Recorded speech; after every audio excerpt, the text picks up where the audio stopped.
الله الرحمن الرحيم. السلام عليكم ورحمة الله وبركاته. الحمد لله وبه نستعين. أشهد أن لا إله إلا الله وحده لا شريك له، وأشهد أن سيدنا محمدا عبده ورسوله، ونصلي ونسلم على هذا النبي الكريم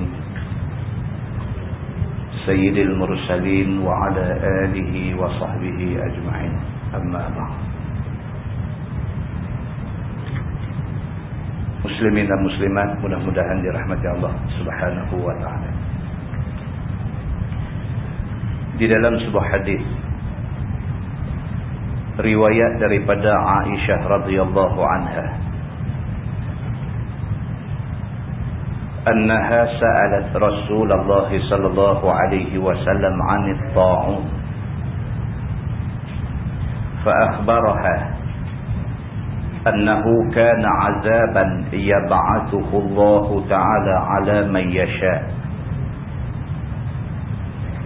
faja'alahu Allah ta'ala rahmatan lil mu'minin falaysa min 'abdin yaqa'u fit ta'un fayamkuthu fi baladihi sabiran muhtasiban ya'lamu annahu la yusibuhu illa ma kataballahu lahu illa kana lahu mithlu ajri syahid, atau kama qala, hadis sahih riwayat Al-Bukhari. Aisyah radhiyallahu anha, isteri Nabi sallallahu alaihi wasallam, menceritakan, kata Sayyidatina Aisyah, dia telah tanya Nabi sallallahu alaihi wasallam tentang penyakit ta'un. Aisyah isteri Nabi, dia tanya Nabi sallallahu alaihi wasallam tentang penyakit ta'un. Ta'un ini maksudnya penyakit wabak. Tidak bermakna ta'un kita sini. Ta'un dalam bahasa Arab, bila disebut ta'un, maksudnya penyakit yang berupa wabak. Bila kena ramai. Begitu. Aisyah tanya Nabi sallallahu alaihi wasallam tentang ta'un. Apa dia yang dikatakan penyakit wabak ni? Fa akhbaraha annahu kana 'azaban yab'athuhu Allah ta'ala 'ala man yasha'. Nabi sallallahu alaihi wasallam kata, penyakit wabak ni kadang-kadang dia menjadi azab yang Allah Subhanahu wa taala timpakan kepada siapa yang Allah nak. Penyakit jenis wabak ni kadang-kadang dia merupakan azab daripada Tuhan. Tuhan buat mai satu wabak tu mai kerana Tuhan nak jadikan dia azab kepada sesetengah orang. Faja'alahu Allah ta'ala rahmatan lil mu'minin. Tapi kadang-kadang penyakit jenis wabak ni dia menjadi rahmat pula kepada orang yang beriman. Penyakit ni bila dia kena cara ramai-ramai, bila dia jadi wabak, dia ada dua benda. Kadang-kadang dia boleh dianggap sebagai satu azab, satu balak daripada Tuhan kepada manusia, dan kadang-kadang penyakit ni dia jadi satu rahmat daripada Tuhan kepada manusia. Nabi kata lagu tu. Nabi kata, falaysa min 'abdin yaqa'u fit ta'un fayamkuthu fi baladihi sabiran muhtasiban ya'lamu annahu la yusibuhu illa ma kataballahu lahu illa kana lahu mithlu ajri syahid. Kepada siapa penyakit wabak ni menjadi rahmat? Nabi kata, apabila seorang hamba yang mukmin ditimpa penyakit ta'un, bila satu orang manusia, dia ni mukmin, dia beriman dengan Allah, dia di antara orang yang kena penyakit wabak ni, fayamkusu fi baladihi sabiran muhtasibah. Dia tunggu duduk di tempat dia kena wabak tu, dia tunggu dengan penuh sabar dan mengharap keredaan Tuhan. Dia kena penyakit wabak, dia sabar dengan penyakit yang menimpa dia dan dia tak pergi ke mana. Tuan-tuan tengok, ini unsur kesihatan yang ada dalam hadis. Nabi nak beritahu dekat kita, kalau sekiranya kita kena penyakit jenis penyakit wabak, penyakit boleh duk merebak, tak usah duk pergi rata-rata tempat. Kerana bila kita bergerak ke tempat lain, kita bawa penyakit ke tempat lain. Maknanya Nabi SAW nak beritahu dekat kita, kalau sekiranya kita ditimpa dengan penyakit jenis macam ni, jenis wabak ni, tang mana kena, tang tu duduk. Tersedu bawa penyakit tu supaya dia berkembang ke tempat lain. Begitu. Barang siapa yang kena penyakit macam ni, fayamkusu fi baladi, maka dia duduk diam di tempat dia kena tu. Sabiran muhtasibah. Dia tunggu dalam keadaan penuh sabar dan mengharap keredaan Tuhan. Ya'lamu annahu la yusibuhu illa ma kataballahu lahu. Dan dia tahu bahawa apa yang kena kat dia ni adalah ketentuan yang Allah tentukan pada dia.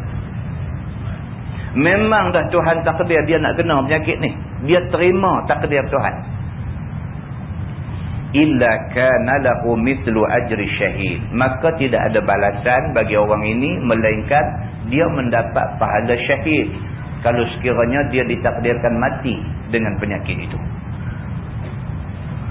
Muslimin dan muslimat yang dirahmati Allah sekalian, satu orang sahabat Nabi yang Nabi cukup sayang kat dia, yang Sayyidina Umar Al-Khattab sangat memerlukan orang macam dia ni. Nama dia Abu Ubaidah Al-Jarrah, sahabat Nabi. Abu Ubaidah Al-Jarrah, dia orang Madinah. Yang kata sahabat Nabi, Abu Ubaidah Al-Jarrah, dia orang Madinah. Dia ni apabila Nabi SAW wafat, nama dia di antara nama-nama yang disebut-sebut boleh ganti Nabi. Oh, ini hebatnya Abu Ubaidah Al-Jarrah ini. Kerana kepimpinan dia, kerana akhlak dia, kerana peribadi dia, kerana keilmuan dia, kerana segala nilai baik yang ada pada dia, maka ramai orang duk sebut-sebut, duk kata kalau Nabi wafat, tak ada orang lain yang layak ganti Nabi melainkan Abu Ubaidah Al-Jarrah. Nama dia ni di antara nama hak top, di samping nama Sayyidina Abu Bakar, Sayyidina Umar, Sayyidina Osman, Sayyidina Ali dan sebagainya. Nama Abu Ubaidah Al-Jarrah ni disebut-sebut orang Madinah dan juga orang Mekah yang sampai di Madinah sama-sama mengakui Abu Ubaidah Al-Jarrah ni orang yang layak ganti Nabi sallallahu alaihi wasallam.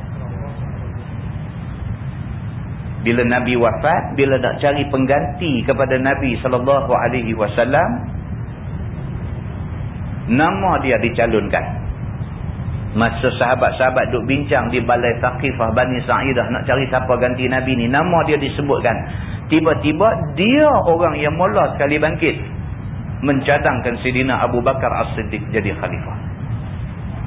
Ni Abu Ubaidah Al-Jarrah, satu orang yang langsung tak ada cita-cita untuk nak rebut jawatan ketua dan sebagainya, tak ada. Pada masa pemerintahan Sayyidina Umar Al-Khattab, dia dihantar untuk pergi berperang, memimpin satu pasukan tentera pergi berperang. Bila dia sampai di tempat yang dia dihantar pergi itu, tempat itu kena wabak taun, dan Abu Ubaidah Al-Jarrah salah seorang yang kena taun ni. Berita Abu Ubaidah Al-Jarrah kena taun ni sampai kepada Sayyidina Umar Al-Khattab. Sayyidina Umar hantar satu orang utusan khas dia untuk pergi ke tempat tu, ambil Abu Ubaidah Al-Jarrah balik main. Bila sampai di sana, Abu Ubaidah Al-Jarrah tolak permintaan Sayyidina Umar suruh dia balik ke Madinah. Dia tolak permintaan itu. Dia kata oleh kerana dia ketua, dia pimpin tentera ni mai ke sini, dan kebetulan nak dijadikan nasib kami sampai di sini, tempat ni tengah kena wabak taun, dan dia pun dah kena, dia tidak akan balik. Dia kata pasal apa? Pasal dia ingat hadis Nabi SAW. Nabi pesan, siapa yang kena sesuatu wabak di satu tempat, tunggulah di situ sabiran muhtasibah, dengan penuh sabar dan mengharapkan keredaan Allah. Maka dia kata dia ikut pesan Nabi SAW, apa nak jadi kat dia terima. Maka akhirnya Abu Ubaidah Al-Jarrah mati di tempat tu kerana taun. Itu dia sahabat Nabi, tuan-tuan. Muslimin dan muslimat yang dirahmati Allah sekalian. Hadis yang kita nampak simple, mudah ni, pada sahabat Nabi ini hadis besar, dan mereka pegang hadis ini dan mereka beramal dengan hadis ini. Walau apa pun jadi, macam yang Nabi SAW kata, ya'lamu annahu la yusibuhu illa ma kataballahu lahu. Depa tahu apa yang menimpa depa adalah takdir Allah Subhanahu wa taala dekat depa, maka takdir tidak ada apa yang perlu disesalkan. Itu takdir. Bila kata benda tu takdir kena dekat kita, tak ada apa nak sesal. Memang sudah takdir Allah kita nak kena macam tu. Maka terima sahaja takdir Allah Subhanahu wa taala itu.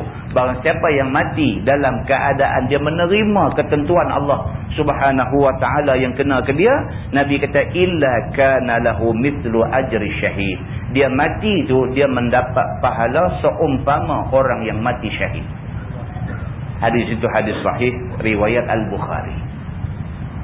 Muslimin dan muslimat yang dirahmati Allah sekalian. Samalah dengan hadis yang kita pernah baca dulu, cerita tentang satu orang sahabat, sahabat perempuan. Hadis riwayat daripada Atha bin Abi Rabah radhiyallahu anhu. Kata dia, Ibnu Abbas radhiyallahu anhuma ada sebut,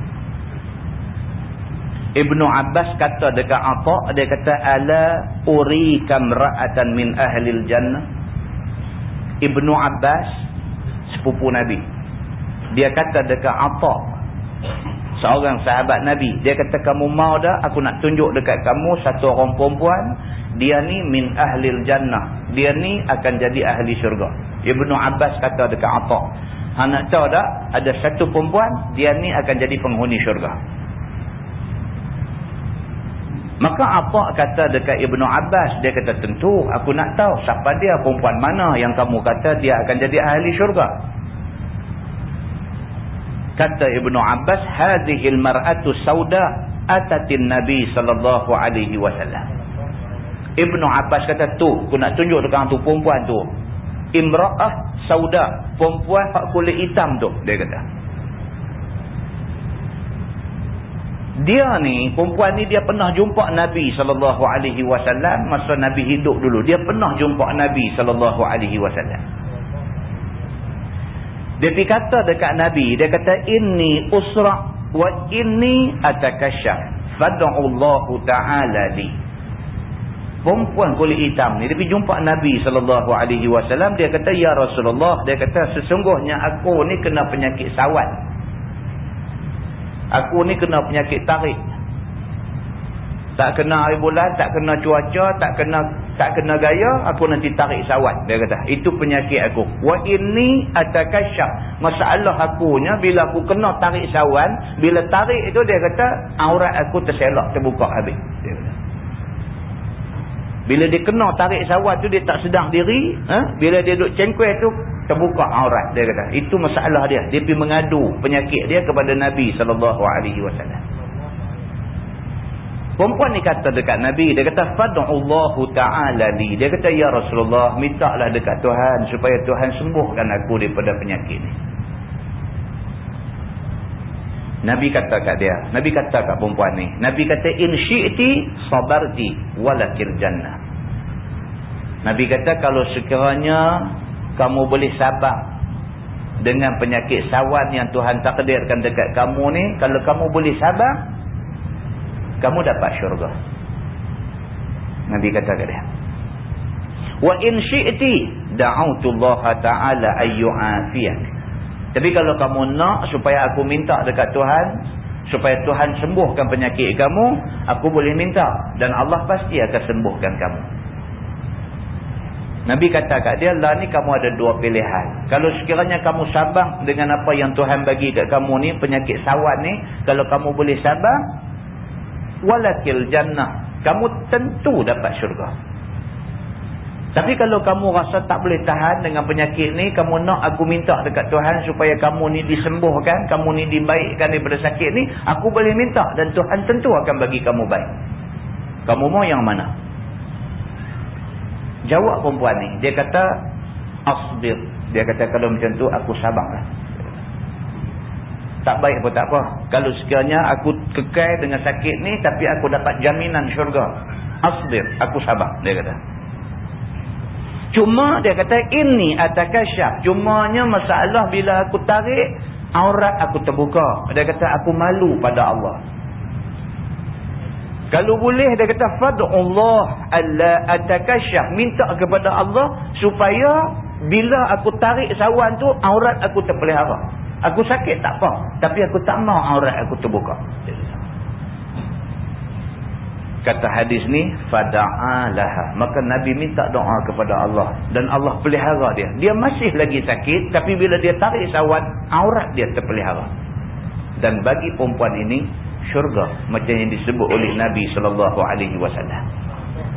Kemudiannya Ibnu Abbas tunjuk kepada Atha, dia kata inilah perempuan yang Nabi SAW janji syurga kepada dia. Hadis itu hadis sahih muttafaqun alaih. Semua ulama sepakat mengatakan itu hadis sahih. Kesimpulannya ialah muslimin dan muslimat dirahmati Allah sekalian, apapun kesabaran dalam apa juga benda yang menimpa kita itu amatlah berharga. Sabar ni yang amat berharga. Dalam apa hal pun, sakit, demam, apa semualah. Sabar adalah sesuatu yang paling berharga. Kesabaran ganjarannya syurga. Dan mudah-mudahan Allah Subhanahu Wa Taala anugerahkan kepada kita kesabaran yang tinggi untuk nak menempuh hidup kita yang masih panjang lagi insya-Allah. Kita menggunakan Bahrul Mazi jilid 14. Bahrul Mazi jilid 14. Muka surat 39. Muka surat 39. Malam ni kita masuk satu bab baru, kata dia bab ma jaa fit tawadhu. Bab ma jaa fit tawadhu. Itu bab yang datang pada menyatakan sifat merendah diri. Tawadhu ni bahasa Arab. Dalam bahasa Melayunya tawadhu maksudnya merendah diri. Ketahuilah saudaraku, merendah diri adalah satu sifat orang yang baik-baik. Dia kata. Merendah diri ni, dia kata, kalau siapa ada sifat merendah diri, dia orang baik. Macam tu aja. Lawan kepada rendah diri ialah tinggi diri, sombong. Dan tidak ada manusia yang otak waras dalam dunia ni suka kepada orang yang sombong dan tinggi diri. Sebaliknya, manusia semua suka kepada orang yang merendah diri dan tawadhu. Maka merendah diri ini adalah sifat orang yang baik-baik, iaitu menurut yang hak dan tidak mau membawa apa-apa hukum biar dihukum oleh hakim. Itu dia. Yang kata merendah diri ni, dia kata ialah turut hak mana yang hak. Hak mana betul dia turut. Walaupun hak betul itu bercanggah dengan hak dia duk buat. Dia duk buat lama dah benda tu. Dia duk buat lama dah. Tiba-tiba mai satu orang habaq kat dia, ni hak hang duk buat ni tak betul. Pasal apa tak betul? Ni dia hak betul. Bawa keluar mai daripada hadis Nabi dan sebagainya. Tunjuk. Bila dia tengok-tengok, oh sungguh Nabi kata macam tu. Dia duk buat macam lain. Dia menerima kebenaran yang orang mai tunjuk kat dia tu. Dia boleh terima tu, makna dia rendah diri. Sebab jarang orang boleh terima. Jarang orang boleh terima. Dia duk buat benda tu lama dah. Tiba-tiba orang mai buka satu hadis tunjuk kat dia. Habaq kata hak dia duk buat tu salah. Boleh ke dia nak terima senang-senang? Dia pergi hadis tu pergi ke tepi. Dia kata tak ada. Dia kata orang dulu pun duk mengaji juga. Dia duk main ayat lagu tu. Maknanya dia tinggi diri. Maka dia kata di sini yang dikatakan merendah diri itu ialah menurut yang hak. Hak mana betul? Hak ni apa dia? Al-haqqu min rabbikum. Kebenaran Tuhan kata daripada Tuhan kamu. Hak mai pada Tuhan apa dia? Quran dengan hadis Nabi. Hadis Nabi itu mai pada Tuhan. Walaupun Nabi sebut, Tuhan kata wa ma yantiqu 'anil hawa in huwa illa wahyu yuha. Dan tidaklah Nabi Muhammad ni sebut mengikut hawa nafsu dia. Sebaliknya apa yang Nabi Muhammad sebut adalah wahyu Tuhan kepada dia. Makna dia apa? Makna dia Quran dengan hadis Nabi, hak Nabi sebut, dua-dua ni daripada Allah Subhanahu wa ta'ala. Hak mai daripada Allah itulah al-haq, itulah kebenaran. Bila mai dekat dia Quran, bila mai dekat dia hadis Nabi, dia terima, bermakna dia satu orang yang merendah diri. Begitu. Dan kata qil, merendah diri itu ialah tak memandangkan dirinya berkelebihan daripada orang. Ada setengah ulama kata maksud rendah diri itu ialah dia tak berasa dia lebih pada orang. Dia tak rasa dia lebih kaya pada orang. Dia tak rasa dia lebih berilmu pada orang. Dia tak rasa dia lebih tahu pada orang. Dia tak rasa dia lebih baik pada orang. Dia tak rasa dia lebih pada orang. Bila dia tak rasa dia lebih pada orang, dia orang yang merendah diri. Itu satu pendapat ulama. Dan juga orang yang merendah diri itu bersopan santun kepada semua orang. Ini tanda rendah diri. Kita boleh tahu orang ni rendah diri ke tak, tengok dia bersopan tak dengan orang. Dia bercakap dengan orang, dia bersopan tak? Dia berjumpa orang, dia bersopan ke tak? Di situ boleh kenal orang tu rendah diri ataupun tinggi diri. Dan kata qil, dan kata setengah pendapat, merendah diri itu ialah menerima yang hak daripada orang, sama ada orang besar atau orang kecil, atau orang mulia atau orang hina, atau orang merdeka atau daripada hamba, atau daripada laki-laki atau daripada perempuan. Maknanya siapa juga, yang pentingnya orang tu buat mai kebenaran dekat dia. Walaupun yang mai buka hadis tunjuk kat dia tu budak muda, tapi dia terima. Walaupun yang mai buka hadis mai tunjuk benda benar dekat dia tu satu orang yang tak ada kedudukan dalam masyarakat, dia terima. Maknanya dia nak terima ataupun dia nak tolak, dia tak pandang siapa yang bawa mai, tetapi dia pandang kepada hak bawa mai tu apa benda. Kalau hak bawa mai tu Quran, hadis Nabi, mailah walau budak kecil dia terima. Maka ini orang merendah diri, dia kata. Dan kata Abu Zaid, selama ada seseorang itu menyangkakan di dalam makhluk itu ada orang yang lebih jahat daripada dia, maka dia orang yang besar diri. Itu dia kata.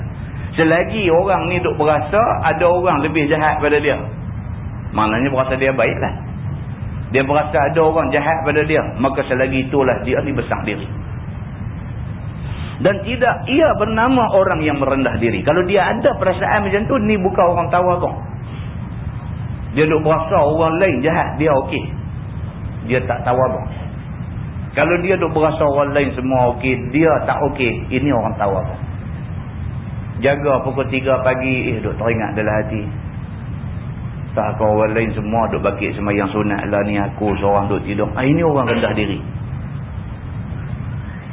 Jaga pukul 3 pagi, aku seorang gamak jaga malam ni. Rosak. Okay. Bakit pukul 3 pagi, lepas tu pancok ambil bayar tu duduk perasan lah. Rasa aku seorang malam ni bangkit. Dah tak kata kat dia pala hujan dia lah. Tetapi duduk perasan kata dia seorang bangkit. Tak mau tu. Dia mau bila bangkit ni, bangkit duduk perasa, orang lain dah bangkit semayang habislah aku ni, tekendian lah aku ni. Berasa kita tu, duduk berasa kita ni nak kena perbaik banyak. Ini orang rendah diri. Dia berasa dia komen, orang lain bagus-bagus. Begitu.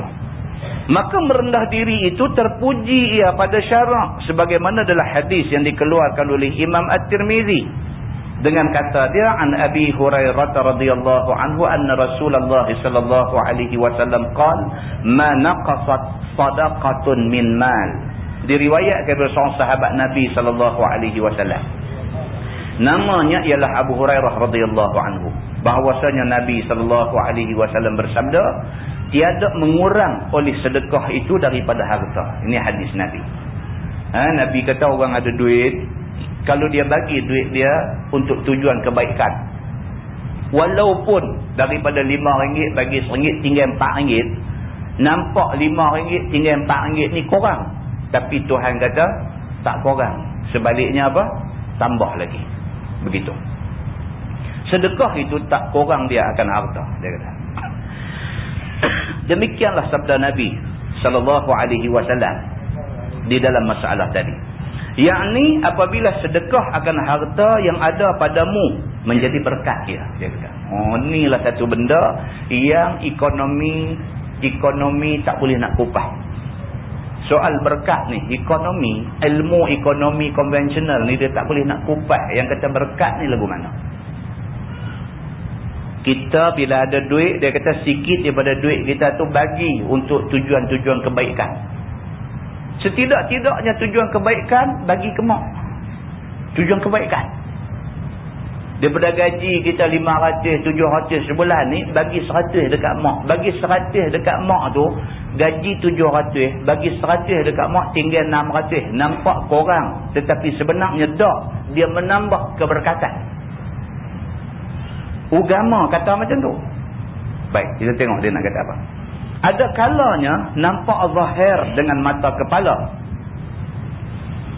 Kadang-kadang duit kita bila kita bagi untuk tujuan kebaikan ni, kadang-kadang mata boleh nampak keberkatan tu. Kadang-kadang dia kata. Contoh. Dia kata disebabkan Allah bukakan dan Allah luahkan jalan datangnya rezeki tu. Itu kadang-kadang lagu tu. Kadang-kadang lagu tu. Dia duk menyaga lama dah. Buka kedai makan apa semua. Lama dah duk menyaga ni. Dah 6-7 tahun dah menyaga. Tapi tak kaya-kaya pun. Kan? Buka gerai, buka kedai apa. Tengok orang duk main penuh-penuh kedai. Tapi tak kaya pun dia ni. Bukan dia tak tunjuk kaya. Memang dia tak kaya semua. Bolehlah dapat duit apa semua. Belanja makan anak-anak. Belanja apa. Bayar upah orang gaji. Orang kerja apa semua. Lagu-lagu tak kaya. Tengok duit simpanan tak banyak mana pun. Tapi kedai nampak maju. Heran sungguhlah. Keberkatan tak ada. Itu yang kata keberkatan tak ada. Kadang-kadang mata tengok boleh nampak. Kalau duit dia ada, dia saja tak mau tunjuk, tu soal lain. Ni duit tak ada sungguh. Bukan kata duit ada tak mau tunjuk. Duit tak ada sungguh. Tapi orang ramai main makan. Keberkatan tak ada. Selepas 6 tahun, 7 tahun dia duk menyaga, duk macam tu aja. Nak kata rugi tak rugi, nak kata bankrupt jauh sekali, tapi nak kata kaya tak kaya. Selepas 6-7 tahun dia menyaga, barulah tahun yang ke-7 tu dia teringat duit ni, sebahagian daripada duit dia dapat untung apa semua ni, dia nak bagi hala ke agama sikit, dia belah mak dia dengan duit dia. Lepas daripada dia start duk bagi duit pada jalan agama, lepas daripada dia guna duit untuk belanja sara mak dia, ayah dia dan sebagainya, 2-3 bulan lepas tu dia berasa dia ada duit. Dia berasa dia ada duit dan baru kita pun boleh nampak, tengok nampak dia ada duit. Dia sendiri tu, dia boleh rasa, dia boleh nampak ni duit makin duk ada. Walhal kedai buka sama juga, orang duk main nampak macam tu juga, tapi duit ada. Heran 6-7 tahun dulu duit tak ada. Ini keberkatan. Kadang-kadang keberkatan ini dia kata boleh nampak dengan mata kepala. Disebabkan apa? Disebabkan Allah bukakan dan Allah luahkan jalan datang rezeki itu. Allah bagi luah rezeki itu kat dia. Maka dengan kerana tu dia rasa menyaga dia dalam setahun dua ni, dia rasa menyaga dia betul-betul seronok. Dia rasa 7 tahun dah dia menyaga tak seronok, tapi dalam setahun ni dia rasa seronok. Bila dia muhasabah balik, pasal apa dia rasa macam tu? 7 tahun rasa tak seronok, baru dalam setahun ni duk berasa seronok. Bila dia muhasabah, dia cek balik, oh dia kata, aku dalam setahun ni, dia kata baru duit aku duk sara mak aku. Rupanya Tuhan dia balas main macam ni. 7 tahun menyaga tak ada apa, duk macam tu aja. Tahun yang ke-8 lepas dia mula duk ambil berat mak dia, barulah kata dengar beli tanah tahun tu, kata dengar beli tanah tahun ni, kata dengar hantar anak pergi mengaji luar negeri atas bayar sendiri dan sebagainya. Nampak pada mata bahawa berkat pendapatan dia. Kadang-kadang lagu tu dia kata. Dan ada kalanya berkat dengan jalan Allah Ta'ala tolakkan apa yang memberi mudarat pada dia. Kadang itu pun satu keberkatan. Kalau tidak, easy come, easy go. Orang putih kata. Dia menyaga duit masuk deras. Sebulan-sebulan masuk 10,000, 10,000. Keluar 9,000, 9,000. Masuk 10,000. Nampak masuk deras. Tapi dia bocok lubang ni tak tahu. Saya lagi penyuruh apa. Aircon kereta rosak. Jalan pergi 2,000. Saya lagi tengok Allah bumbung rumah apa jadi lagu mana ke pula. Salin bumbung hilang pergi 4,000. Saya lagi bunyi peti air pula dah. Dia tak mau nak sejuk. Tukar peti air baru 1,500 pula dan sebagainya. Masuk 10,000 keluar 9,000. Dia duk jadi macam tu. Nampak masuk kuat tapi keluar sama kuat dengan masuk. Yang kata berkat ni macam mana? Allah palam lubang-lubang nak boleh bocong duit dia ni. Allah palam. Kereta pakai 5 tahun tak pernah kacau apa. Allah tolak dekat dia. Benda-benda nak jadi susah, nak menyebabkan duit dia berambang ni, Allah tolak benda-benda ni semua. Maka dengan kerana dia ditolak benda-benda ni semua, dia jadi selesa. Dia jadi murah rezeki. Ini juga kadang-kadang Allah Subhanahu Wa Taala dia buat main dekat manusia ni atas jalan keberkatan. Berkat. Dia dapat keberkatan.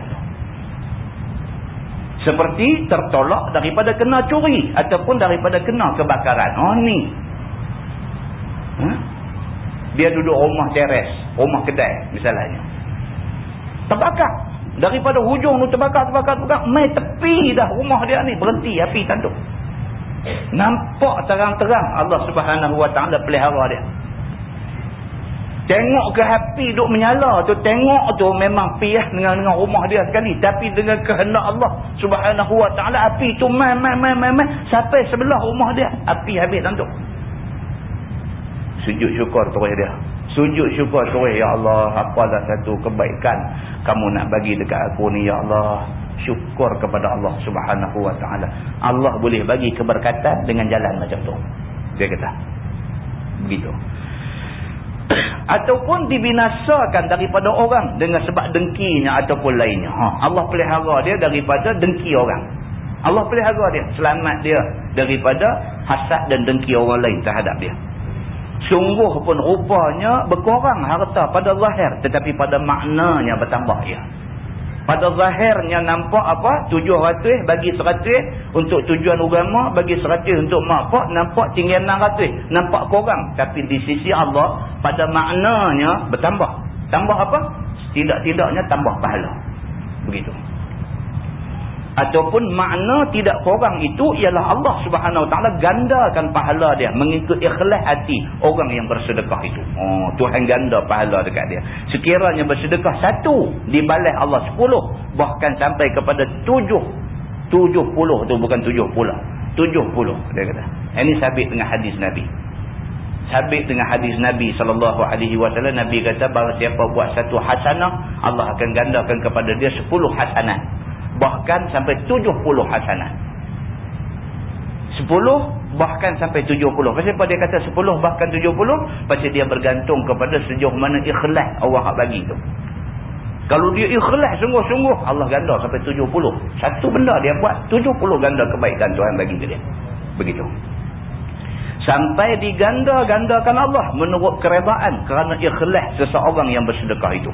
Sabda Nabi SAW lagi, wa ma zadallahu rajulan ya'fu illa 'izza. Dan tiada menambah Allah akan laki-laki yang memaafkan kesalahan orang yang berdosa kepadanya melainkan kemuliaan. Ini pula Nabi SAW kata, kalau ada satu orang dia buat salah ke kita, tiba-tiba satu hari dia main-main, dia suar tangan, dia kata saya minta maaf lah, saya selama ni duk kata kahang macam-macam, saya minta maaf banyak lah, dia kata. Kita pun dengar-dengar macam tu, kita terus kata apa? Terus peluk dia. Peluk tu maknanya kita rela lah, kita maaf dia, tak ada masalah apa. Kita buat macam tu Nabi SAW kata Allah tambah lagi izzah, Allah tambah kemuliaan pada kita. Kawan tu dah duk hantam kita gedubung. Satu mai satu hari dia tahu kata sebenarnya hak dia duk kata selama ni tak betul. Dia main minta maaf kat kita. Dia main minta maaf kat kita tu, dalam hati dia ni dia duk ingat macam-macam. Tahkah kita nak marah dia balik ke, ataupun kita nak sindiak dia balik ke, kita nak kata apa kat dia ke. Dia duk ingat macam-macam. Tiba-tiba main-main abang kata saya minta maaf, kita terus peluk dia, tunjuk kata kita tak kisah dia kata kat kita selama ni. Malu dia dekat kita ni berganda-ganda. Dia rasa malu sungguh. Orang macam ni aku pergi duk kata. Dia rasa malu sungguh. Malu tu menyebabkan mulia kita pada mata dia. Dan Allah Subhanahu Wa Taala angkat derajat kita mulia di sisi dia. Itu maksud dia. Masalah dia kata maafkan orang yang kesalahan berdosa kepadanya itu menambahkan kemuliaan. Demikianlah tersebut di dalam hadis tadi. Yakni seorang lelaki misalnya berbuat salah kepada kamu, seperti terbunuh ia akan hidup-hidupan kamu. Dia buat salah. Contohnya apa? Entah lagu mana ke, bawa kereta ke apa ke, pergi langgar anak lembu kita. Gedum kata mati dia anak lembu kita. Ataupun terbinasa ia akan apa tanaman kamu. Ataupun apa-apa benda hak kita tanam dia bagi jahanam. Dia nak buang air hangat, silap jurus-jurus dia pokok serai kita. Mati pokok serai kita kan. Dia buat salah macam tu. Ataupun teruntuh ia akan apa pekerjaanmu. Ataupun dia buat sesuatu yang menyebabkan kerja kita jadi tergugat. Dia buat sesuatu yang menyebabkan kerja kita jadi jahanam. Dia terfitnah kita misalnya. Dua kerja sekali, sama-sama kerja di Kelang. Dia sudah pergi duk buat capui mulut, pergi bercakap dekat pihak manager atas ke apa ke, pergi duk perjahanam kita. Pergi duk kata, saya ni bukan apa, tapi betul-betul tuan yang duk buat, dia buh nama kita. Dengan kerana dia pergi racun nama kita macam tu, kita diambil tindakan apa ke lagu mana ke, teruntuh pekerjaan kita. Dia punya pasal, rupanya kita pun tak tahu. Rupa-rupanya punca dia sudah pergi buat cerita tak betul tentang kita, pihak pengurusan sudah buruk sangka kat kita dibuang kerja misalnya. Begitu. Padahalnya ia satu orang yang baik. Padahal kawan ni bukan orang jahat. Cuma hari itulah mulut dia pergi terlajak lagu mana, atau pergi bercakap dia tu orang pakai, kita kena. Dia ni bukan kerja pergi duk perosak orang, perjahanam orang. Cuma hari itu tu mulut pergi bercakap. Tuan-tuan bisa tengok benda macam ni berlaku. Bukan orang jahat, orang baik. Cuma hari itu dia terlajak cakap. Dengan kerana dia terlajak cakap tu, ada badan orang lain yang binasa. Begitu. Padahal ia satu orang yang baik. Dia ada suka buat apa bala bencana. Dia bukan jenis orang duk buat onak kacau orang pada. Cuma hari itu dia silap. Dan dia ni satu orang yang pemalu. Tiba-tiba kamu maafkan kesalahannya yang berlaku ke atas kamu itu. Maka tiada ada apa maaf kamu itu, melainkan menambahkan kemuliaan kamu. Orang hak macam ni kan, dia dah buat silap. Dia tersilap. Dia orang baik, cuma tersilap. Kerana dia buat silap, kita yang jadi mangsa. Dia main minta maaf kat kita. Dia mengaku sebenarnya saya lah hari tu ni, saya pun tak sangka nak jadi macam ni. Saya ingat saya sembang habis tang tu aja. Rupanya hak saya sembang ni pergi jadi saya minta maaf lah. Hang kena buang kerja ni kerana saya lah sebenarnya. Kita dengar-dengar macam tu, kita pun peluk dah. Tak apalah, kata sebenarnya memang Tuhan tak kena dah saya kena buang kerja. Kita kata begitu. Allahu Akbar tuan-tuan. Dia ni balik saya ingat dia cari telaga terjun. Dia kata silap lah aku pergi buat ke orang macam ni. Dia kata apa punya kamat hidup manusia ni yang aku pergi buat kat dia. Dia nanti rasa bersalah, dia tak boleh duduk di rumah.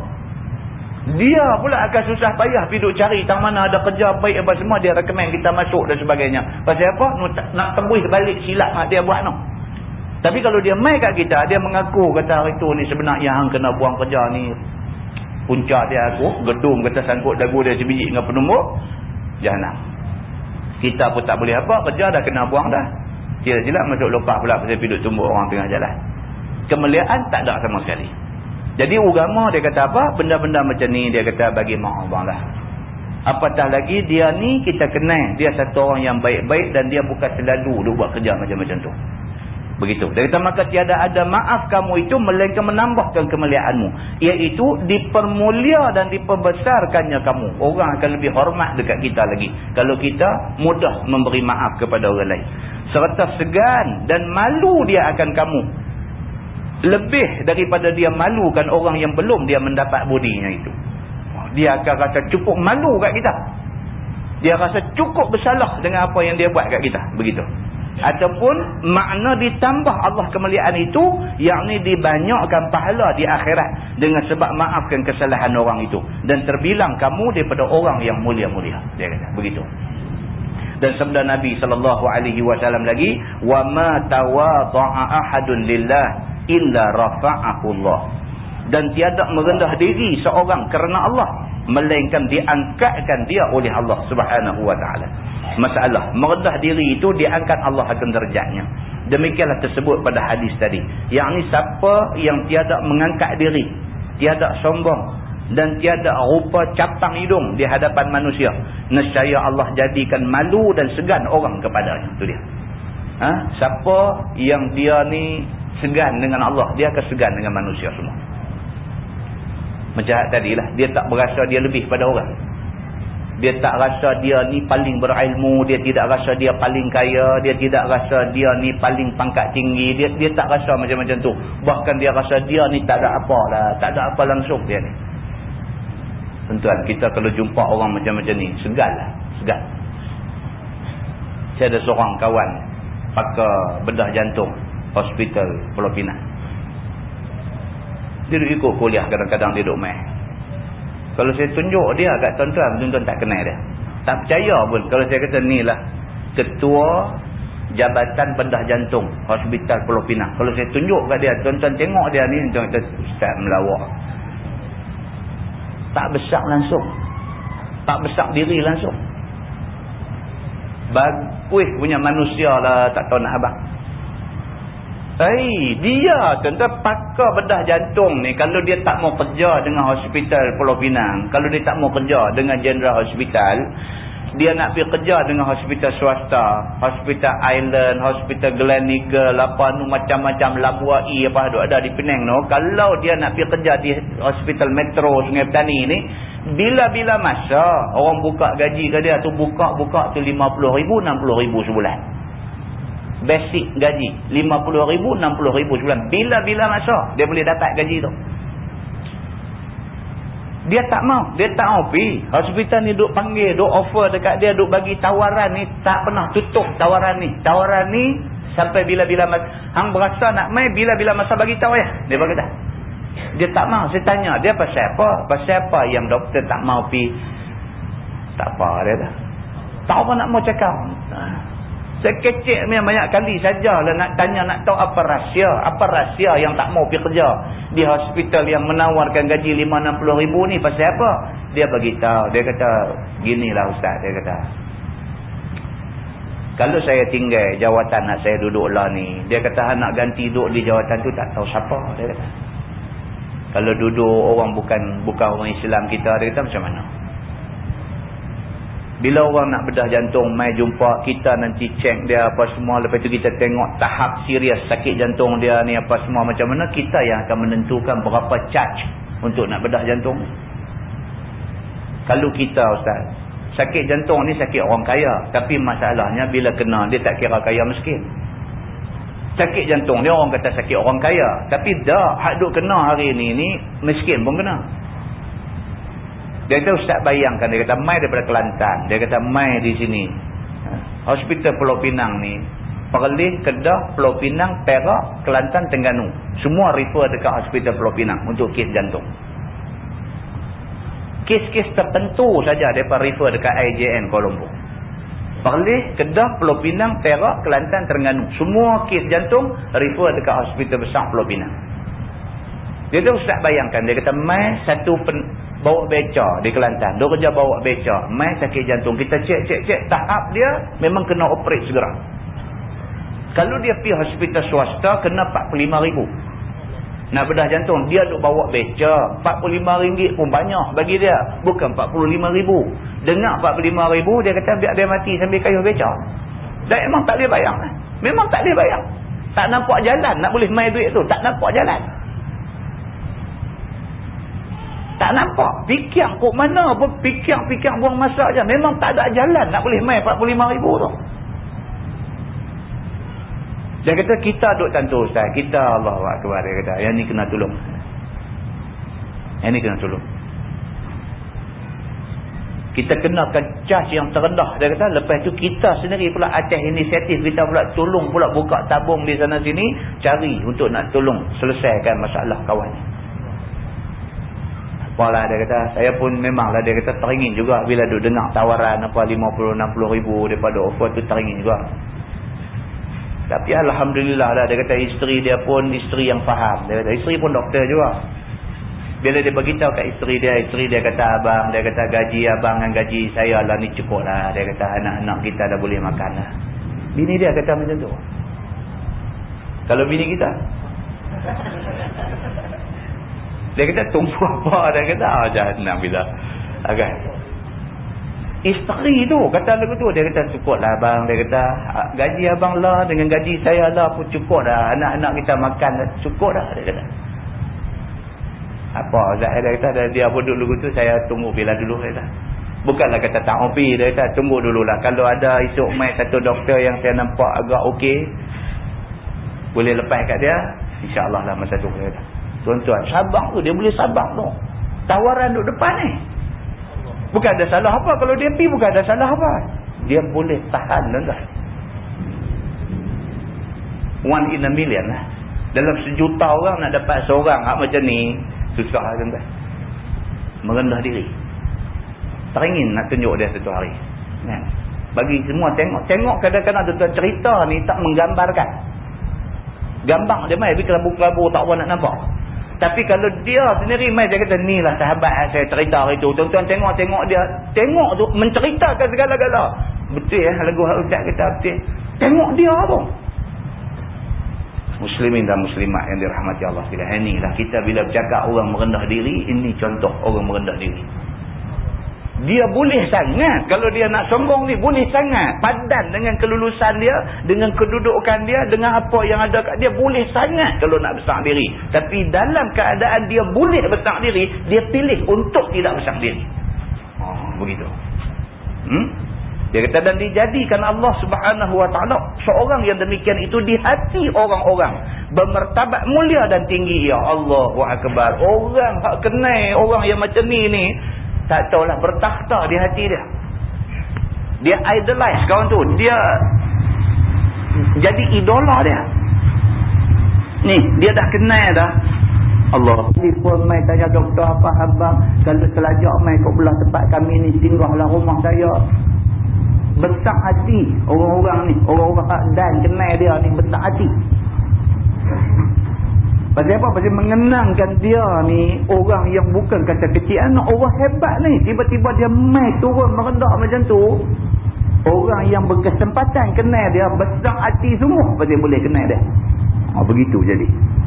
Maka tinggallah makam, maka tinggilah makamnya daripada orang yang tiada tawaduk. Tinggilah makam dia. Dia tak payah angkat diri dia. Sifat dia tu menyebabkan orang sanjung dia cukup tinggi. Begitu. Dan dipelihara Allah syarafnya pada orang-orang. Syaraf ni maksud kemuliaan bahasa Arab. Allah pelihara kemuliaan dia pada mata orang semua. Orang segan kat dia. Cukup punya segan dekat dia ni. Maka tinggilah makamnya daripada orang yang tiada tawaduk, dan Allah pelihara kemuliaannya pada orang. Dan boleh bermakna Allah Subhanahu Wa Taala angkatkan seorang yang merendah diri itu, iaitu dia angkatkan darjat pahala di akhirat. Boleh juga kita bagi makna macam tu.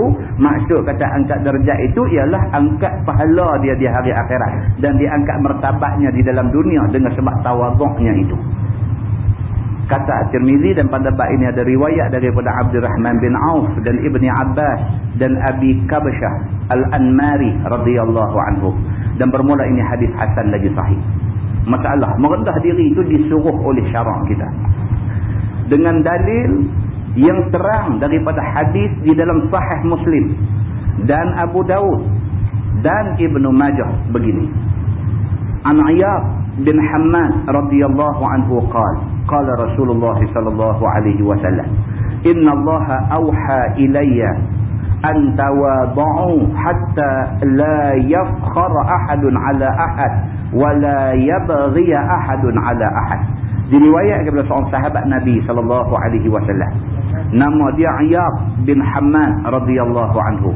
Kata dia sabda Nabi sallallahu alaihi wasallam, bahawasanya Allah Taala mewahyukan kepada aku bahawa merendah dirilah sekalian kamu. Nabi kata, Allah Subhanahu Wa Taala perintah kepada Nabi, suruh Nabi beritahu kat kita semua. Tuhan kata antawadhu, maka hendaklah kamu semua tawadhu, merendah diri. Yakni zahirkan diri kamu lemah lembut dari segi kelakuan dan manis muka dan baik kerjasama. Tunjuk kita dalam masyarakat ni, biar kita ni sentiasa manis muka, lemah lembut dengan orang. Tunjuk kata kita ni nak bekerjasama dengan semua orang. Sehingga tiada bermegah-megah seorang atas seorang. Tak usahlah siapa nak sombong ke atas siapa-siapa, tak usah. Tak usah duk sombong. Dan tiada berbesar-besar diri, dan tiada menunjukkan sombong, dan tiada zalim kepada sesiapa. Kita duduklah dunia ni mau lagu tu. Sama-sama kita mau merendah diri, mau menghormati, mau tunjuk kita ni bersopan santun. Tak usah duk besar diri, tak usah duk buat zalim, tak usah duk buat nanya, tak usah duk buat tak elok ke orang.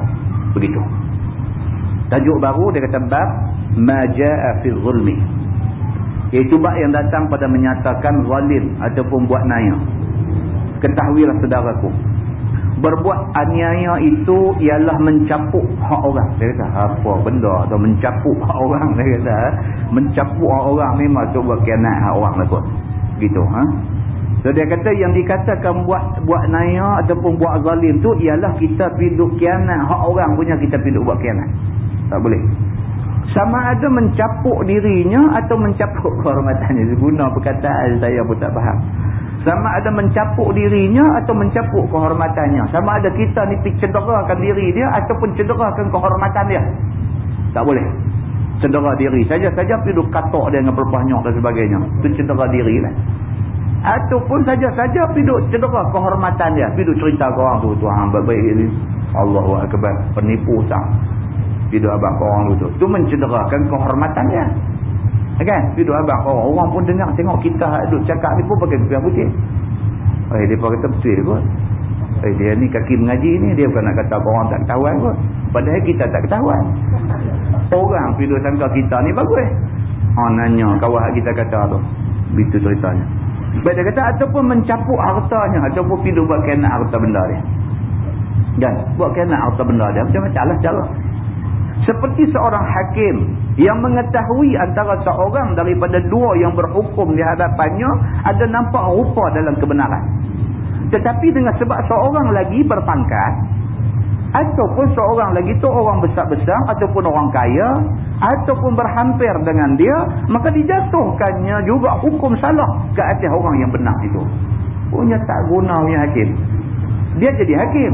Dia bercara kes. Daripada apa yang duk main kat dia ni, daripada hujah, daripada pembela dan sebagainya, hujah, dia duk dengar semua ni, hati dia ni memang duk tahu dah dia ni betul ni. Dia ni betul.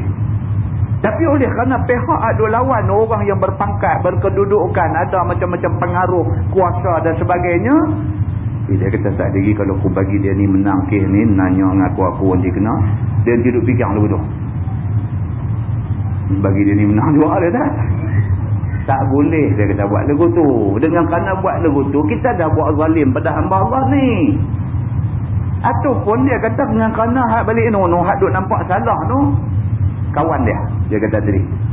Dia kata ataupun berhampir dengan dia. Maksudnya kawanan. Kawan dia. Walaupun masa perbicaraan tu dia duk dengar. Dia duk dengar memang kau ni betul dah. Tapi kau ni kawan dia. Ini masalah dia dah. Macam mana nak buat tu? Tak apalah. Kan nak tolong selalu kawan. Dia tolong kawan ni. Dia bagi kawan dia menang kes tu. Kawan tu dia bagi kalah. Dia bagi kalah dalam keadaan hati kecil dia duk berasa kawan tu betul. Tapi dia pergi hukum kata kawan tu salah. Dia buat zalim kawan.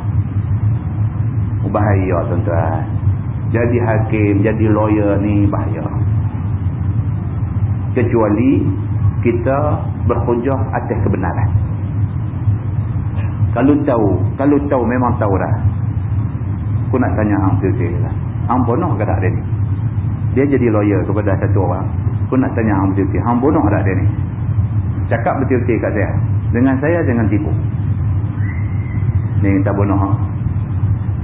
Okey. Bonoh hang memang berat. Berapa hang nak bayar aku? Tanya.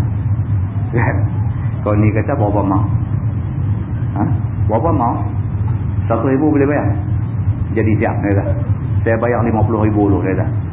Koyak cek bagi sekepit. Pergi cek. Ada semua duit dalam cek tu. Jadi siap dia dah. Dia lawan tunggin sebalik. Dia tahu kawan ni memang bunuh orang. Kau ni mengaku dah kat dia. Kata memang bunuh orang. Dia lawan habis-habisan menang. Dia dengan kontur sekali tu. Nanti masuk pergi. Apa pun tak boleh di sana. Kan? Bahaya lah. bahaya. Bekerja lagu ni bahaya. Kan? Baik, dia kata dan dijatuhkan juga hukum salah ke atas orang yang benar itu. Maka dikatakan hakim itu hakim yang mencapuk hak orang pada dirinya, dan bernamalah dia, yakni hakim itu hakim zalim. Dia kata itu dia. Kalau dia tahu, dia memang nampak dah kau ni betul, tapi dia hukum salah juga, dia dinamakan hakim zalim. Dia kata begitu. Dan yang kena capuk haknya itu mazlum. Dia kata, dan orang yang kena nanya no, dalam bahasa hadisnya, dalam bahasa Arabnya dia panggil mazlum. Orang yang buat zalim dipanggil zalim. Orang yang kena zalim dipanggil mazlum. Begitu. Dan boleh berlaku zalim itu di antara seorang dengan seorang yang sama-sama orang, tiada nama, tiada berpangkat. Bukan nanti gaduh ada nama, ada pangkat baru boleh buat zalim ke orang. Tak, sama-sama ni, tak ada apa pun. Sama-sama satu duduk pada satu peringkat, pada satu taraf hidup pun boleh buat zalim dekat sama-sama dia. Seperti orang yang berpesaka-pesaka. Dia kata ni dalam kisah harta pesaka. Seorang berkehendak banyak dan berkehendak yang elok, maka mau mencapuk dan mengambil hak taulannya lebih daripada habuannya. Ini dalam bab pesaka. Kan? Ada 5 beradik. Hak abang ni cerdik sikit. Dia pergi atok dah. Dia pergi atok dengan lawyer, dia pergi atok dengan Tok Imam, dia pergi atok dengan siapa yang diamanahkan untuk atok harta pesaka ni. Dia pergi atok, dia kira semua siap dah, belanja tom yam apa lebih kurang semua. Dia kata hak tanah dusun Derian tu lepas mai kat aku. Dia ambil bahagian dia betul. Bahagian macam yang pesaka tentukan, tapi dia pergi kira dah, dia pergi kira ambil dusun Derian kat dia. Hak payah tak ada apa ni, dia kata lepas pergi budak bengong. Dia kata kat adik dia kata hak payah, hak tanah tanam tak jadi apa ni, hang bagi pergi kat adik pun, dia ni orang bengong ni. Tak apa abuan hang, kita kira lepas ni. Ini pun dia kata mencapuk juga. Yang ni pun dia kata buat zalim juga. Tu sama dia beradik, boleh buat. Kalau nak buat, dia boleh buat. Tuan-tuan, dia cerita dia lagu ni je. Nak buat jahat ni mau tak mau je. Cerita dia lagu tu aja. Kita duduk atas dunia ni, kita nak buat ke kita tak buat jahat ni? Dua ada depan kita. Dua ada depan kita. Kalau kita nak buat baik pun kita boleh buat. Kita nak buat jahat pun kita boleh buat. Kalau kita orang hak jenis takut ke hari akhirat, kita tak buat. Tapi kalau kita jenis tak peduli kepada hari akhirat, tak peduli apa nak jadi kat kita, membujang lalu melentang batas, kita boleh buat. Dia agama buat. Muslimin dan muslimat yang dirahmati Allah sekalian. Macam-macam tuan-tuan, haduk mai di rumah riuh bak harta ni tak dengar. Mai ustaz, saya nak tanya ustaz satu, ustaz abang mai boleh tak boleh? Lagu tu pun ada. Kita kata apa benar? Jangan dia mai kata ustaz nak boleh sudah. Dia mai tanya ustaz boleh tak boleh? Kita kata apa benda? Saya ni mak saya tak ada dah. Dia kata ada pak. Pak saya pun nyanyuk dah dia kata. Abang saya ni, dia piduk pengaruh orang tua ni, ayah saya ni dah nyanyuk dah, dia piduk pengaruh orang tua ni, dia pengaruh, dia nak pulun kat dia semua harta ni. Saya nak tanya ustaz, boleh tak boleh abang saya piduk buat lagu ni? Cara tanya tu memang dah jadi gaduh dah lah, baru main tanya. Kita kata lah macam ni lah, buat apa lah bergaduh adik-beradik? Kita kata, bukan masalah bergaduh adik-beradik, saya masalah hak saya. Dia duduk buat gila lagu tu. Kita tak nak, kita kata kalau nak buat selau ni kita tanya orang lain lah. Dan kita nak sembang elok. Kita bukan nak terlibat dalam masalah pergaduhan dia beradik dia. Kita dia nak main tanya pandangan, kita nak bagi pandangan, jangan main dujangkah kita. Kan? Tapi dia ni sebab dia terbakang dengan abang dia tu, dia main wak minyak gas nak cucur kita. Tak boleh lah macam tu kan. Jadi kita habakkan dia elok lah, ni nak cerita dulu, nak marah nak apa pun biarlah bagi kena punca. Dia kan tak tahu punca duduk marah apa nama. Kita kata dia duduk sini elok, lu cerita elok. Kita tengok kuat ada ruang boleh buat selesai kuat mana. Kalau saya tak boleh tolong, saya abang tak boleh tolong. Cik bicara orang lain pula minta tolong. Jangan duk main cakap saya macam ni kata. Jadi dulu tu. Enggak. Orang tuan-tuan, dia ada masalah. Dia kira kalau boleh masalah tu mau selesai dandan. Kalau semua masalah boleh selesai dandan, aman dunia ni. Aduh jadi huru-hara ni pasal masalah tak boleh selesai dandan. Kan? Masalah orang duk maki Nabi, duk maki orang ulama pun tak boleh selesai. Lama dah. Bukan baru, lama dah. Tak habis-habis. Tak habis, tak apa habis. Dapat tulis pula lah seorang abang. Apa dia nak tulis, dia boleh tulis pula. Punya megah apa buat ni. Tak selesai juga masalah tu. Kalau nak karang masalah tak boleh selesai ni banyak lah. Kan? Jadi lah ni, kita nak selesaikan hak mana boleh selesai. Tapi masalah tak akan boleh selesai kalau kita tak boleh bertolak ansur. Kalau kita tak boleh kontrol diri kita. Kalau kita tak boleh pergi ke tepi dulu perasaan marah kita.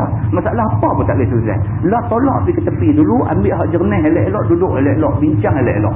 Tengok boleh tak boleh selesai. Muslimin dan muslimat yang dirahmati Allah sekalian. Contoh dia kata hak berlaku di kalangan orang kebanyakan, dia kata bab pesaka. Ataupun seorang berkehendak banyak dan elok, maka dia mengambil hak tawalannya lebih daripada habuannya. Dan seperti seorang yang bunuh satu hidup-hidupan orang, kemudian dikatakannya bukan dia yang membuatnya, tu dia yang buat, dia pergi bunuh, dia pergi kata dia tak buat, dia pergi tuduh kawan lain pula kata buat. Macam tu. Bahkan si anu sungguhlah tuduh orang lain. Dia kata dah, bukan saya, dia kata. Tapi saya perasan lagu melebuh kat orang lain. Padahal dia yang buat. Ada juga benda macam ni. Maka berbuat aniaya itu besar balas seksanya di akhirat kelak daripada sisi Tuhan. Sebagaimana tersebut hadis yang dikeluarkan oleh Imam At-Tirmizi dan kata dia ani bin Umar anin Nabi sallallahu alaihi wasallam qala az-zulmu zulumatun yaumal qiyamah. Diriwayatkan daripada sahabat Nabi sallallahu alaihi wasallam Abdullah bin Umar radhiyallahu anhuma, daripada Nabi sallallahu alaihi wasallam sabdanya, bermula zalim itu ialah kelam-kelam pada hari kiamat. Zulumat tu maksud dia gelap-gelemat. Bukan kelam lagi dah, gelap-gelemat. Dalam hadis tadi dia kata az-zulmu zulumatun yaumal qiyamah. Buat zalim itu menyebabkan hari kiamat itu kita duduk dalam keadaan zulumat, dalam keadaan gelap-gelemat. Siapa yang buat zalim masa di atas dunia ni, di hari akhirat itu tak ada cahaya. Dia duduk dalam gelap, tak tahu nak ikut mana. Tuan-tuan bayangkan orang duduk dalam gelap. Tak nampak cahaya walau sikit, tak nampak. Tengok belah depan pun tak nampak apa, kanan, kiri, atas, bawah tengok apa pun tak nampak apa, nak pergi mana pun tak tahu. Bayangkan kalau di padang mahsyar kita duduk dalam keadaan macam tu. Berapa punya azab yang akan menimpa orang yang buat zalim di padang mahsyar itu. Dia kata At-Tirmizi, dan pada bab ni ada riwayat daripada Abdullah bin Amru dan Siti Aisyah dan Abi Musa dan Abi Hurairah dan Jabir radhiyallahu anhum ajma'in, dan katanya lagi bermula ini hadis hasan lagi sahih lagi gharib. Masalah zalim itu diharamkan Allah Subhanahu wa taala ke atas dirinya. Allah mengharamkan diri dia buat zalim kepada hamba-hamba dia. Demikianlah tersebut di dalam hadis yang datang riwayat daripada seorang sahabat Nabi sallallahu alaihi wasallam, nama dia Abi Dzar radhiyallahu anhu, anin Nabi sallallahu alaihi wasallam fima yarwihi an rabbih azza wa jalla annahu qala ya ibadi inni haramtu zulma ala nafsi wa ja'altuhu bainakum muharraman fala tazalamu. Daripada Nabi sallallahu alaihi wasallam pada barang yang diriwayatkan daripada Tuhannya Azza wa Jalla, yakni hadis qudsi, bahwasanya berfirman Allah, wahai hamba-hambaku, bahwasanya aku haramkan zalim ke atas diriku dan aku jadikan dia haram antara sekalian kamu, maka janganlah sekalian kamu berzalim-zalim. Tuhan kata Tuhan sendiri haramkan zalim ke atas hamba. Maknanya Tuhan sekali-kali tidak akan buat zalim kepada manusia. Kalau Tuhan pun tak buat zalim dekat manusia, manusia lebih lagi tidak boleh buat zalim sesama manusia. Tuhan kata begitu. Tajuk baru, bab ma jaa fi tarkil aib lin ni'mah. Iaitu bab yang datang pada menyatakan meninggalkan mencela nikmat. Kita tak boleh mencela nikmat. Ketahuilah saudaraku, apabila datang nikmat makanan kepada kamu, seperti datang pemberian orang daripada masak-masakannya, ataupun gulai nasinya, ataupun pengatan dan halwanya. Orang main kat kita, main gulai, main gulai ketam kat kita, Orang buat main apa nama masak tomeh petai kat kita. Orang buat main macam-macam masakan, buat kuih pengat apakah buat main kat kita dan sebagainya. Maka janganlah kamu cela akan dia. Dikatakan wuduk, buruk, tak sedap, basi dan sebagainya. Janganlah begitu. Orang buat main tak tentu apa adanya. Dia kata bubung kanji, aku tak lalu bubung kanji. Mulut hebiang sungguh lah. Orang buat main bukan orang minta duit. Orang buat main bagi kat kita, ambil dulu. Tak lagi dia balik pergi kita nak makan, kita tak lalu makan, bagi orang lain makan. Ni dah kawan tu buat main depan kawan tu kata dah. Main tu apa dia tu saya? Dia tahu buat kacang. Hang ni tak hati buat benda lain benda buat kacang. Dia kata aku sakit perut dah pakai buat kacang. Oi mulut. Tak salah lagu tu kan. Tapi jadi dalam masyarakat ni dia jadi benda-benda lagu ni kan. Dia kata tak apa, kita dengar ikat tak dia ni kan. Kita kata ada awak kata lagu tu kata. Aku duk biasa dah melawak lagu tu dengan dia kata. Melawak pun janganlah lagu tu. Walaupun duk biasa melawak kan, tapi kadang-kadang berasa juga. Begitu. Jadi dia kata tak boleh kita piduk kata macam-macam tu dan sebagainya, tak boleh. Sekiranya ada nafsu kamu hendak memakannya, maka makanlah. Apa hak orang buat main tu kalau kita tengok berasa ada selera nak makan. Begitu. Dan jika tidak ada nafsu kamu, biar dia pada tempatnya. Kalau kita tengok berasa tak berasa nak makan, biar di situlah. Tak lagi kok ada siapa main kat orang tu nanti nak makan, bagi dia makan. Begitu. Demikianlah juga apabila kamu pi kepada orang.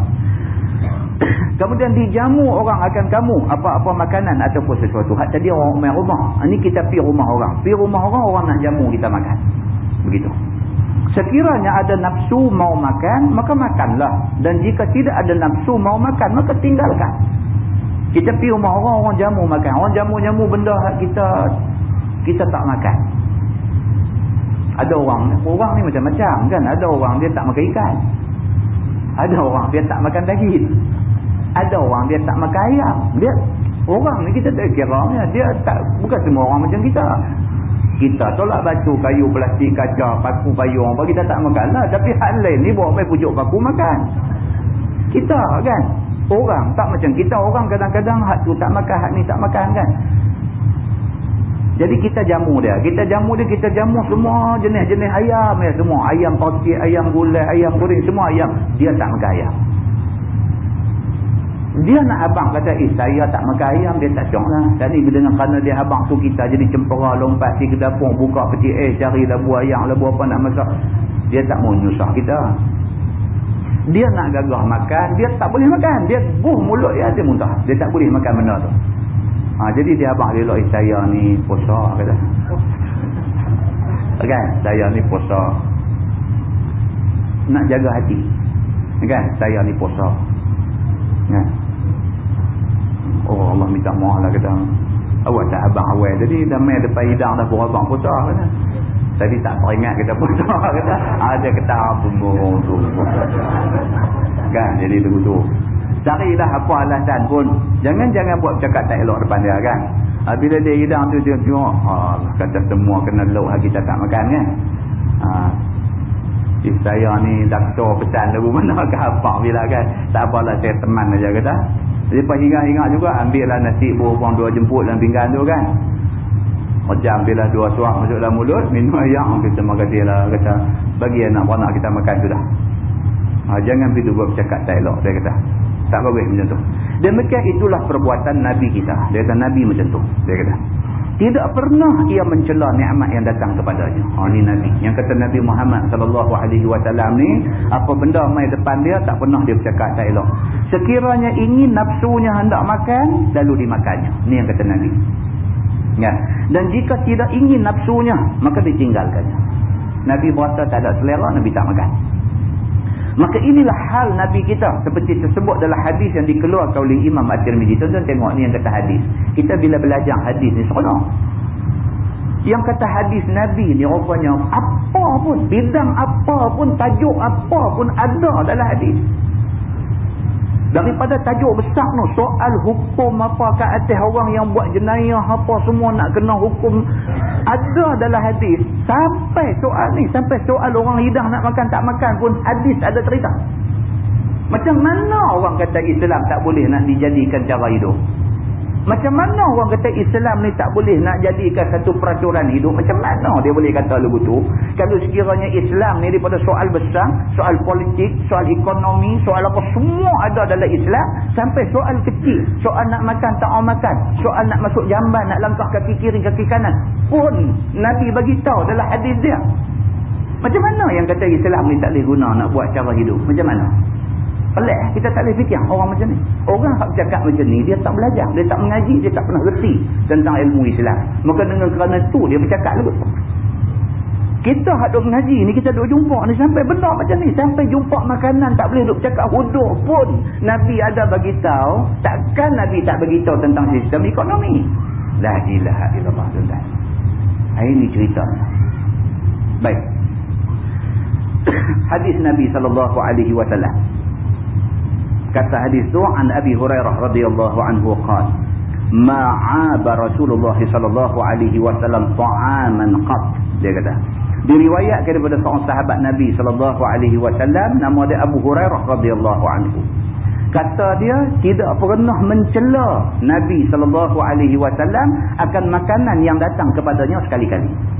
Qat dalam bahasa Arab ni, qat tu makna dia dak sekali-kali. Nabi ni kot kata dia nak cakap tak elok di depan makanan, dak sekali-kali. Tu maksud dia. Kana idza ishtahahu akalahu wa illa tarakahu. Dan adalah Nabi SAW apabila ingin nafsunya dan suka dia kepada makanan yang dibawa kepadanya, maka dimakannya akan dia. Nabi ni kalau hak main hidang depan dia tu dia berasa selera, dia makan. Dan jika tidak perkenan ia akan makanan itu, ia tinggalkan dia bagi siapa yang suka memakannya. Kalau mai tengok-tengok dia tak ada selera. Selera ni kan dia paksa tu kan. Tak ada selera. Kan? Orang rumah kita masak buat dengan sup ekor dengan apa semua, Allah tabung cabai Melaka pula buat atas, tengok minyak pecah pula. Tengok Allah akbar. Selalu kita kalau tengok lagu tu, pepak dengan tulang-tulang tu. Sedap. Satu mai hari tu tak ada selera. Dia buat macam tu tak tengok pecah minyak elok pun kita tengok tak berasa nak makan. Tak berasa nak makan. Sampai kecil hati dia kata awak lah, dia kata tak sedap, dia kata saya masak tak sedap, dia kata rumah atas. Kan tak sedap atas lah, kata aku tak ada selera nak makan, tak apa taruh pisat dulu. Kalau ni jamu bagi mereka makan dulu, tidak pun taruh pisat dulu. Saat malam-malam ni ke petang ni aku rasa nak makan, baru keluar balik, kata lagu tu. Malam ni tak ada selera juga. Kata kawan-kawan goreng telur 2 biji, buat telur dadar. Goreng telur 2 biji. Dia pun timbuk-timbuk umrah pun timbuk cara berbal lah. Dia buat sup ekor hopui sampai sekarang hari tak orang makan, nak makan telur goreng. Dia goreng telur 2 biji, main bubuh balas sampai 2 pinggan. Pula dah kata. Pasal apa? Selera dia main selera dengan telur goreng pula. Kan bukanlah cerewet. Selalu tak lagu tu, tapi hari ni dia jadi lagu tu. Kan orang sakit kadang-kadang, Allah orang tu buat pi buah apple besar tu, orang buat pi buah anggur tak ada biji, buat pi macam-macam, tengok ni tak lalu nak makan. Bisik minta sangkor ya. Tak ada selera dapat lagu dah. Bisik panggil anak, bisik ambil cari sangkor. Ayah berasa nak makan sangkor dia dah. Buat main-main sangkor, lulung pepak dengan biji-biji dia berlai luar. Dia fikir dia lah, dia tak selera. Apa hak dia selera bagi dia makan. Dan dia apa hak mana dia tak lalu makan, saya kata apa. Begitu. Nabi SAW tak cerewet. Kalau main benda hak dia nampak, dia rasa dia ada selera nak makan, dia makan. Dia nampak tak ada selera, dia biar pisat dulu, tinggalkan dulu. Begitu. Dan jika tidak perkenan ia akan makanan itu, ia tinggalkan dia bagi siapa-siapa yang suka memakannya. Tidak pula dicela dan dikatanya macam-macam yang bodoh dan buruk dan lainnya kepada makanan itu. Kata At-Tirmizi, ini hadis hasan lagi sahih. Wallahu a'lam. Lepas ni kita masuk bab ma jaa fi ta'zimil mu'min. Itu bab yang menceritakan tentang orang mukmin, orang Islam, orang yang beriman itu perlu dibesarkan kehormatan diri dia. Tak boleh kita buat lebih kurang dekat orang Islam yang beriman. Lepas tu kita akan masuk tajuk bab ma jaa fit tajarub. Dia boleh baca dua wajah tu. Tajarub boleh, tajarib boleh. Dia daripada asal perkataan tajribah. Tajribah ni makna dia mihnah. Makna dia Apa dia kata? Rintangan apa macam tu. Menguji sesuatu dengan sesuatu. Tajribah ni maksud dia macam rintangan. Kita bila kita kata kita nak duduk atas jalan Islam, kita akan jumpa berbagai-bagai mihnah dan berbagai-bagai tajribah. Dia kata kita akan jumpa benda-benda ni, tajarub ni, tajarib ni, kita akan jumpa berbagai-bagai halangan. Bukan senang, cabaran. Bahasa Allah dia kata cabaran. Lepas tu dia akan masuk tajuk bab majaa fil mutasyabbi' bima lam yu'ta. Dia terjemah di situ, dia kata bab yang menyatakan orang yang mempura-purakan dapat barang yang tak diberi Allah akan dia. Mutasyabbi' ni maksudnya buat-buat kenyang. Syabak dalam bahasa Arab ni maksud dia kenyang. Mutasyabbi' ni maksudnya buat-buat kenyang.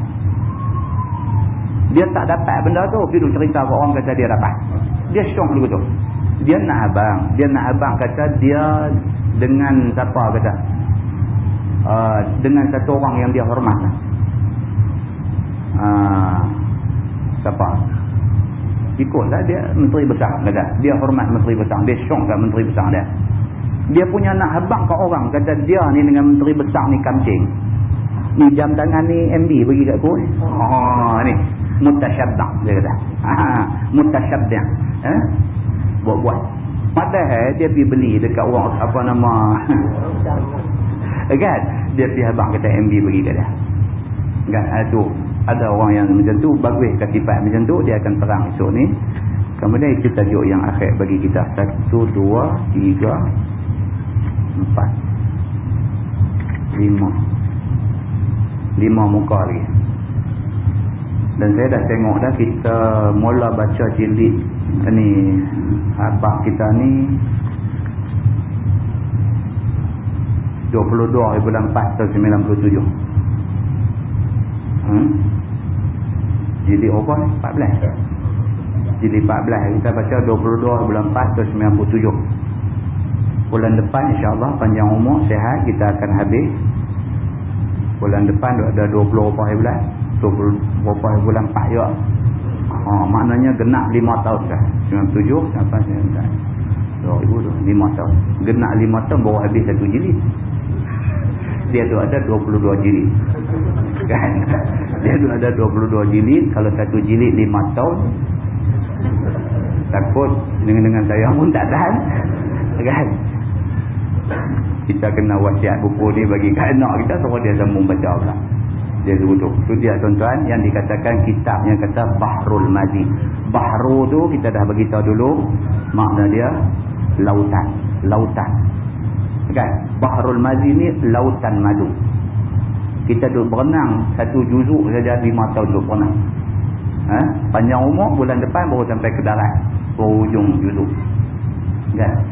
Itulah yang dikatakan ilmu, tuan-tuan. Patutlah Nabi kata apa? Nabi kata tuntutlah ilmu daripada atas ndui sampai liang lahat. Itu dia. Baru kita nampak luas rupanya ilmu yang Allah buat turun mai, suruh Nabi ajak kita ni luas ilmu sampai macam tu. Mudah-mudahan Allah bagi kekuatan dekat kita untuk kita sama-sama belajar ilmu-ilmu Allah yang disampaikan oleh Nabi sallallahu alaihi wasallam. Wallahu a'lam. Kita tangguhkan dengan tasbih kafarah dan suratul Asr. Subhanakallah. Asyhadu an la ilaha illa anta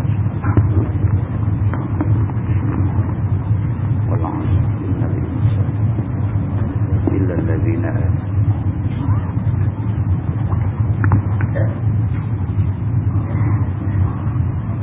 اللهم صل على محمد في الأولين والآخرين وسلم ورضي الله تبارك وتعالى عن سادتنا أصحاب سيدنا رسول الله. بسم الله الرحمن الرحيم. الحمد لله رب العالمين حمدا يوافي نعمه ويكافئ مزيدا. يا ربنا لك الحمد كما ينبغي لجلال وجهك الكريم وعظيم سلطانك. رضينا بالله ربا وبالإسلام دينا وبمحمد نبيا ورسولا. اللهم افتح علينا فتوح العارفين وارزقنا فهم النبيين بجاه خاتم المرسلين. Allahumma faqihna fid din wa'allimna at-ta'wil wahdina siratal mustaqim. Allahumma arinal haqqa haqqan warzuqna ittiba'ahu wa arinal batila batilan warzuqna ijtinabah. Allahumma ij'al jam'ana jam'an marhuma wa tafarruqana min ba'dihi tafarruqan ma'suma. Wa sallallahu ala Muhammadin wa ala alihi wa sahbihi wa sallam. Walhamdulillahi rabbil alamin. Assalamualaikum.